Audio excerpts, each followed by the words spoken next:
Welcome you back to Joe Wolf Field. I'm Robert Ambrose, alongside Mike Lord. And now the starting lineup for the North Adams SteepleCats. Daniel Holst will lead it off in center field. Dustin Shirley batting second and playing second. And hitting third at shortstop is Easton Johnson. Edward House starting in right field. He will bat cleanup. Hitting fifth, the third baseman, C.J. Price. And hitting sixth will be Noah Vaughn starting at first base. Kyle Brennan, the designated hitter, hits seventh. John Mazza will hit eighth. He's the catcher starting behind home plate tonight. And Nick Riotto hitting ninth and playing center field. And now for the Blue Sox defensive alignment, here's Mike Lord. Thank you, Robert. At first base is Connor Donovan. At second base, Cam O'Neill. The shortstop, Braxton Morris.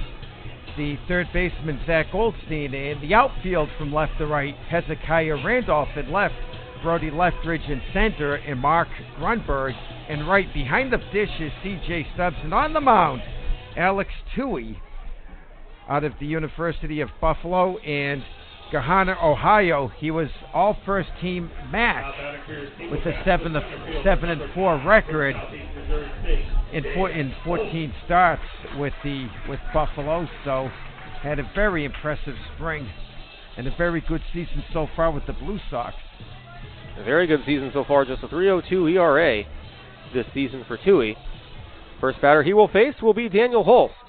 And the pitch to Holst misses for a ball, 1-0. Yesterday pregame, Mike, you mentioned that the SteepleCats needed Holst to be able to set the tone early. The 1-0 pitch misses for a ball, 2-0. The Blue Sox were able to keep him off the base paths until the ninth inning when he hit a single. He was 0 for his first 4 before then. And the 2-0 pitch in there for a called strike, 2-1. But that is a big reason why the Blue Sox had an early lead in that game. Right, and keeping Holst hitless is like keeping Houdini in handcuffs. Not going to happen. Not easy. 2-1. That's in there on the outside corner for a called strike, 2-2. We saw in the top half of the inning, Wilkes done a very good job painting the corners, which he's done well all season, and now we're seeing the same thing from Toohey here in the bottom of the first. Yeah, a lot of these pitches would make good art mages the way they can paint the corners. And the 2-2 misses for a ball, 3-2. Mike, I know what you like to do during games is you keep a deuces or wild tally. I believe the tally yesterday was 7. Yes. So it will be interesting to see if we can match that here tonight. The 2-2 pitch is fouled away. Correction, the payoff pitch, 3-2, fouled away. And the pendulum of momentum just kept swinging back and forth. I'm surprised the pendulum didn't fall off when all was said and done.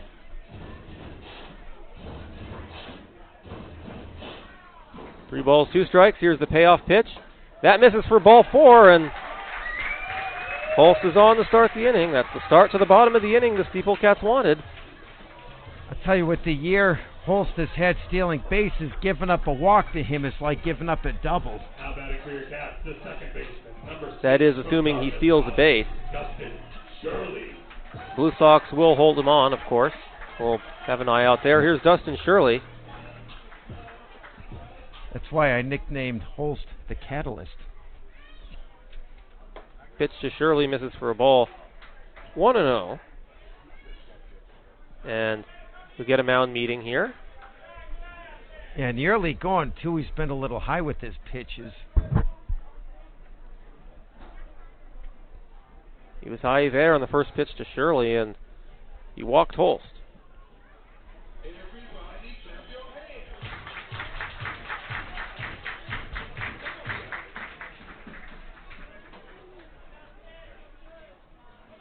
Now the pitch, and that misses for a ball, and it's 2-0 on Dustin Shirley. And already, with the exception of the warning track in left field, the field is in shadow. The sun setting behind the stands. Beautiful night here for baseball. And the 2-0 misses inside, and it's 3-0 on Shirley. So after walking Holst, Toohey is behind Shirley, 3-0. 7 balls and just 3 strikes. Start the game. For a total of 10 pitches. And that's in there for a called strike, 3-1. Good job by Toohey to go inside as Dustin Shirley, his batting stance, he's virtually on top of the plate, so Toohey's going to try to paint the inside corner on him. The 3-1, and He does get the inside corner there, and Shirley fouls that one away, and the count is full. Kind of jammed him in at the fists on that one.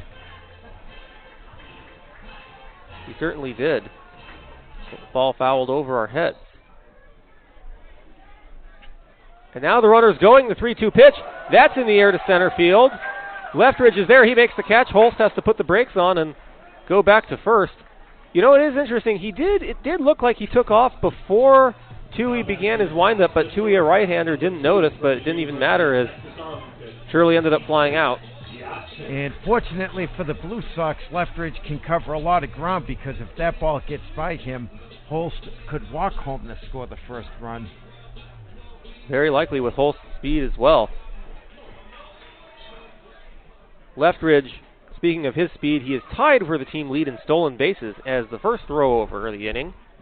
Holst gets back.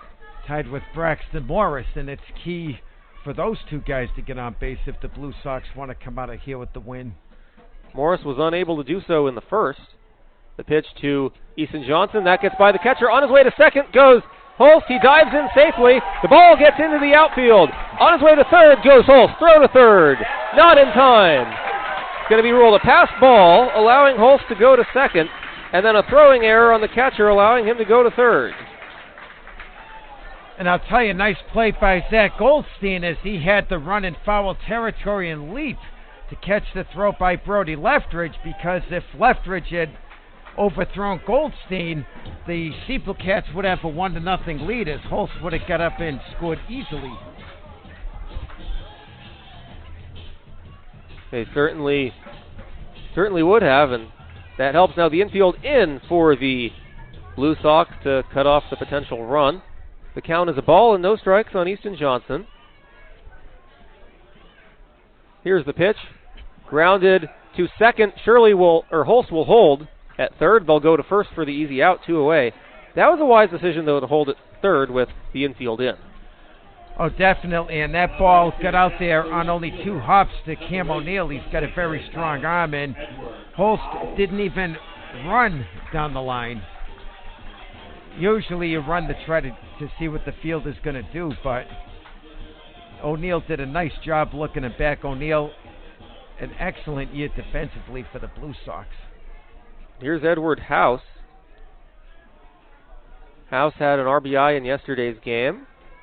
The pitch popped up and fouled away. He also had the 2-out base hit in the top of the 8th with nobody on to begin the 2-out rally, which led to him scoring the tying run in the 8th inning yesterday.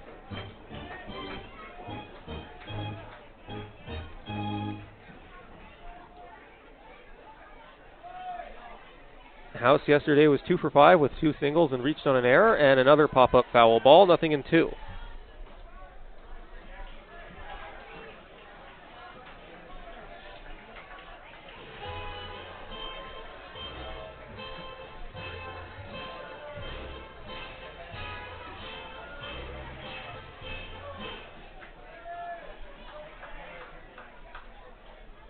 Now the pitch, and that just misses outside, 1-2 to Edward House. House did a nice job laying off that pitch as he wound up, looked like he was ready to swing, but held up at the last second. Wise decision to hold up. 1 ball, 2 strikes. The pitch, grounded to short. That's Braxton Morris. He throws to first in time, and the inning is over, so the SteepleCats strand Holst at third and do not score. We go to the top of the second here at Joe Wolf Field. Back after this on the NECBL Broadcast Network.